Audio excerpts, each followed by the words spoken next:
Today we're talking about fighting siblings with Jo Ryan, who's a parent consultant from Baby Bliss. What do you do when your kids are fighting with each other? Sometimes there's nothing you can do except separate them. But I think the key to sibling fighting, and it's always going to happen for whatever reason, is to try not to get involved too much. Try not to solve the fight yourself. The aim is to let them try and work it out as much as they can. So there's no point going in and trying to work out who started it, because it's just not, they're both fighting, so they're both in the wrong. So if they're fighting over a toy, the best thing is to, if they can't come to an agreement straight away, which often they won't, take the toy away from them and say to them, when you work out who is going to play with the toy now, then I'll give it back to you. Or when you come to some sort of resolution, then you get the toy back. But don't intervene too much. Obviously, sometimes you have to, and the best thing is to just separate the children and let them decide when they're feeling like they should be back and be back together and being able to play together.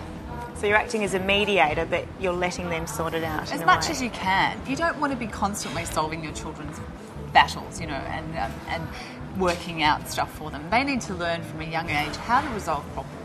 And with their siblings, it's really important to learn how to share things and to learn how to be together. I mean, it's not going to work all the time, but for the majority of the time, you need to say to them, this is your problem, this is your fight. You guys come to a resolution and come and tell me, and then we can get on with things.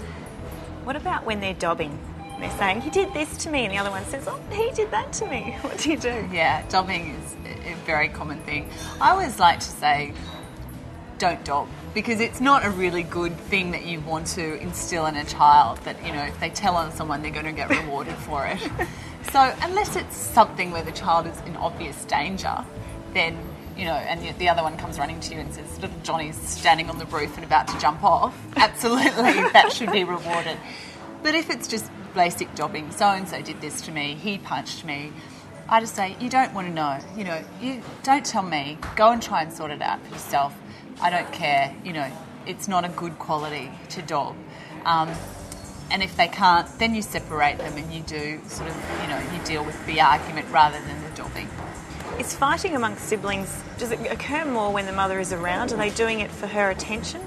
Often they do, yeah. And you find that it's very common to hear that, the children were perfectly behaved for their grandmother or their babysitter or whoever.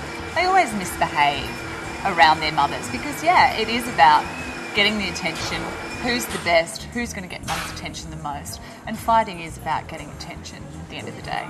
So then I suppose saying to them, you guys go and sort it out yourself, they don't really want to be in a confrontation. No. Yeah, no, absolutely not. So, if it's about getting the toy and they're not going to get the toy until they work it out, they'll learn pretty quickly that, they need to learn to find a way to get on together. I mean, it's not going to work 100% of the time, but it's a start. Well, thank you, Jo. If you'd like to ask Jo any questions on sibling rivalry, then you can contact her on the email address below.